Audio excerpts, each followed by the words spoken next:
Quem é Jesus? Assim como a geração anterior, nossa geração não pode escapar de Jesus. A Bíblia ainda é o livro mais vendido no mundo. A Bíblia nos conta a história de Jesus Cristo. Então, quem é Ele? Quem é Jesus? Por que não podemos escapar dele? Porque ele está em nossos pensamentos, com milhares de pessoas ainda buscando seu nome nas redes de pesquisas. Ele era apenas um herói revolucionário? Jesus nunca viajou mais de 100 milhas e ele nunca teve uma educação formal. Ele viveu apenas 33 anos e ainda mais de 2000 anos depois, ainda nos referimos a Jesus. Algumas pessoas afirmavam que Jesus era um louco. Outros diziam que ele era um maníaco. Outros afirmavam que Jesus era um revolucionário. Ele veio para liderar uma revolução, apenas no sentido de que ele mudava a vida das pessoas, mas ele nunca liderou revoluções contra Roma. Jesus nunca defendeu uma revolução contra as autoridades existentes, mesmo que outros fizessem o melhor para fazê-lo. Quando descobriram que Jesus estava construindo um reino espiritual, não estavam mais interessados. Quando tentaram tentá-lo a respeito disso, ele disse: "Tragam a moeda", e perguntou: "De quem é a imagem nesta moeda?" Eles disseram: "César." Ele disse: "Está bem, dai a César o que é de César e a Deus o que é de Deus." Depois disso, a Bíblia nos diz que pararam de fazer perguntas a ele. Essa é uma declaração muito difícil de refutar. O Senhor Jesus Cristo está construindo um reino eterno e duradouro. A verdade é que realmente não sabemos como ele era. Não sabemos se tinha uma barba longa ou não. Essas são apenas imagens que os artistas pintaram. Achamos que sim. Não sabemos se ele tinha cabelos longos ou não. No entanto, Jesus provavelmente tinha cabelos longos, porque esse era o estilo das pessoas daquela época, mas não temos certeza. Não temos uma imagem de Jesus, e Deus fez isso intencionalmente para que não adorássemos imagens, porque Deus é espírito e deve ser adorado em espírito. Usamos algumas imagens somente para ilustrar o que falamos e para que seja de fácil entendimento enquanto passamos os ensinamentos. Pois nós, seres humanos, somos visuais, é mais fácil guardarmos o que aprendemos enquanto estamos vendo. Quem é Jesus? Essa é a pergunta. Não podemos fugir dele, tentamos, mas lá está ele. Ele continua aparecendo em todos os lugares. Grandes escritores escrevem sobre ele, até os maiores historiadores escrevem sobre ele. Nossos maiores poemas são sobre esse Jesus Cristo. Você pode dar a volta ao mundo e verá imagens, obras de arte e músicas sobre Jesus. Não podemos evitá-lo. Bem, sabemos coisas fascinantes sobre ele. Compreendemos que ele era um homem. Sim, Jesus era completamente humano, porque a palavra de Deus diz que ele foi identificado, foi contado entre os transgressores. As Escrituras nos fazem saber que ele sentiu fome como nós. Também sabemos que ele teve sede e ficou cansado. Também vemos que Jesus chorou no túmulo de um ente querido falecido. Sim, Jesus tinha todas as características de um homem. No entanto, de maneira muito interessante, a palavra de Deus nos faz saber que Jesus nunca cometeu pecado. Na verdade, ele se apresentou diante das pessoas de sua época e disse: "Nunca cometi pecado." Não seria algo notável um homem com mais de 32 anos perguntando: "Quem de vocês já me viu cometer um pecado?" Isso é único. Todos nós somos pecadores, no entanto, Jesus foi tentado em todos os pontos como nós.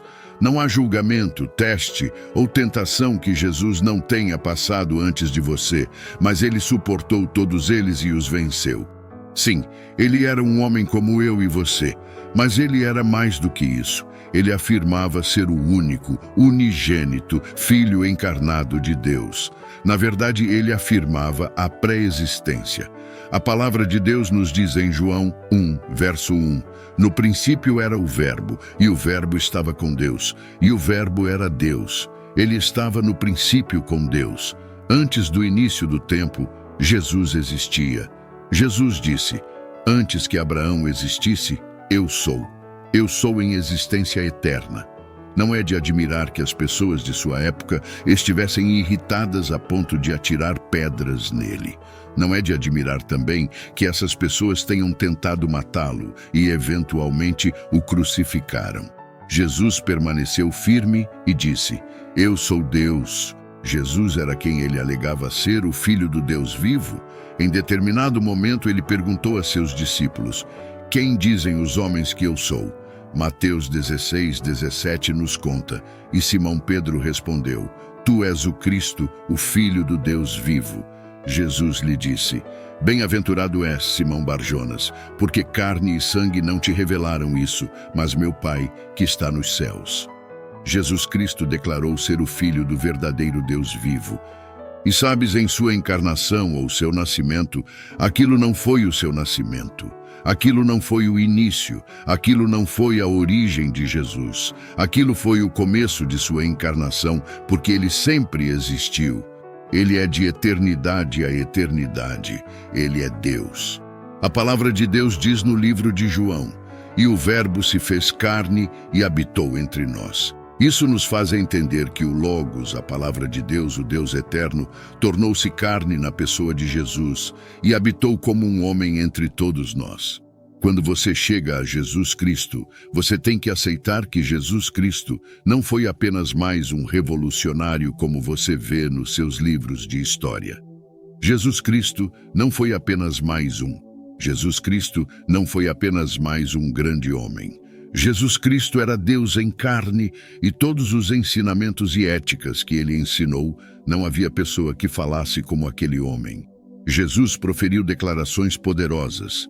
Ele disse: Quando és ferido de um lado, oferece também a outra face. Jesus nos ensinou que devemos perdoar. Ele nos ensinou a não nos apegarmos a essa raiva ardente que é muito tentadora. Jesus nos fez saber que devemos ser muito mais do que nossos desejos carnais. Jesus nos ensinou que não eram apenas nossas ações diretas que Deus julga, mas são nossos pensamentos internos e intenções. Cristo disse em Mateus 5, verso 27 e 28, Ouvistes que foi dito, não adulterarás. Eu, porém, vos digo que todo aquele que olhar para uma mulher para a cobiçar, já em seu coração cometeu adultério. Ele disse: Ouvistes que foi dito aos antigos, não matarás, e quem matar estará sujeito a julgamento. Eu, porém, vos digo que todo aquele que se encolerizar contra seu irmão estará sujeito a julgamento. E quem disser a seu irmão, raca, estará sujeito ao tribunal. E quem lhe chamar louco estará sujeito ao inferno de fogo. Ele elevou os valores do homem ao mais alto nível e exigiu que vivêssemos esse tipo de vida. Ele também viveu esse tipo de vida, e a Bíblia diz que ele julga o interior. Davi disse: Em pecado me concebeu minha mãe. Jesus disse: Do coração procedem maus pensamentos e homicídios, adultérios e prostituição, furtos e falsos testemunhos e blasfêmias. Todo o mal do mundo vem do coração. É por isso que Jesus disse: É necessário que vocês nasçam de novo. Vocês precisam ser convertidos, vocês precisam ter um novo começo, e ele pode fazer isso. Como descrever Jesus? Na verdade, só apresentaram 3 acusações contra ele para crucificá-lo. Primeira, disseram: Este homem diz que ama os pecadores. Essa foi a primeira acusação. A segunda acusação afirmaram: Ele curou no dia de sábado. E por último, ele afirmou ser o Filho de Deus. Olha para a autoridade dele. Jesus veio até eles e falou dizendo: Toda a autoridade me foi dada. Eu sei uma coisa. Ele perdoou pecados, e nenhum profeta jamais fez isso. Ele disse: Os teus pecados estão perdoados. Eu sei que ele tinha autoridade sobre a natureza. Um dia, uma noite, ele estava em uma tempestade. Os relâmpagos estavam piscando, o trovão estava rugindo, o mar estava furioso, o vento estava soprando, e os discípulos estavam com medo. Jesus estava dormindo no barco, e ele se levantou no barco e disse: Silêncio, aquieta-te. Os relâmpagos pararam de piscar, o trovão parou de rugir, a chuva parou de cair, o vento acalmou e o mar se aquietou. A natureza o obedeceu. Essas são as suas leis, elas o obedecem.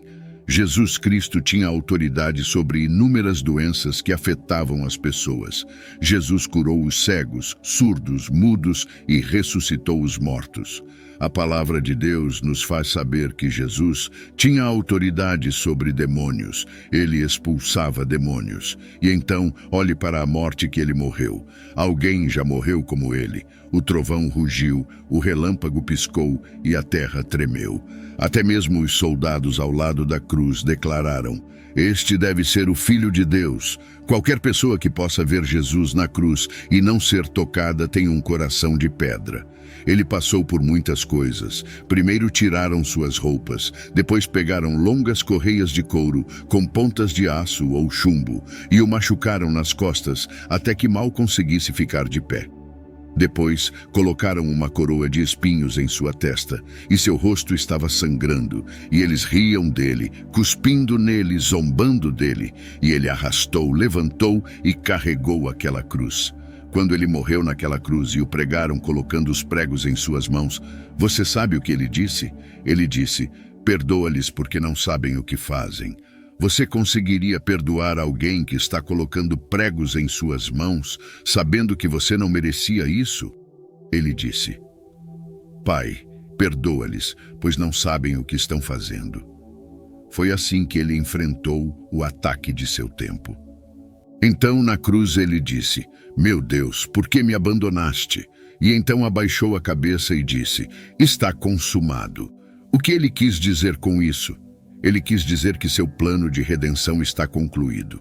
Deus agora pode perdoar todos os seus pecados, porque Jesus completou o plano de Deus para a sua salvação.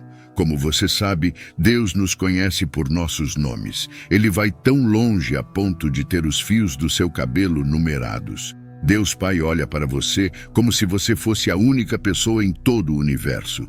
Ele vê você e somente você. Naquela cruz, Jesus tinha a capacidade de pensar em você, e ele o amava o suficiente para permanecer na cruz. Havia algum amor como esse, quando ele poderia ter sido resgatado pela horda do céu e levado de volta aos céus para se assentar em seu trono. Mas ele não fez isso. Ele viu que haveria uma reunião nas gerações futuras de um povo que viria em seu nome, que formaria seu corpo. Esse corpo é chamado de igreja, o dia em que reinaremos com ele em seu reino. Sim, eles o colocaram em um túmulo, e se não tivermos a ressurreição, não temos nenhum evangelho. Jesus Cristo ainda está vivo hoje, e quando Maria foi ao túmulo naquela manhã, ouviram a maior notícia que o mundo já conheceu. Ele não está aqui, ressuscitou, ele está vivo hoje. Seu avivamento inspirou os discípulos a virar o mundo de cabeça para baixo. Em seu tempo, todos os discípulos foram a todos os lugares declarando que Jesus está vivo. Sabe, alguns de nós cristãos vivem como se Jesus estivesse morto. Ele não está morto. Você está passando por suas dificuldades e provações, suas tentações e testes, e seus prazeres. Você precisa de sua armadura espiritual em todos os momentos. Se você baixar a guarda por um dia como cristão, está em apuros. Mas sabe, também é difícil ser pecador quanto mais velhos ficamos, porque a Bíblia diz que o caminho do transgressor é difícil. Jesus Cristo está vivo, e se ele não ressuscitou dos mortos, se ele não está vivo, então não há tal coisa como cristianismo.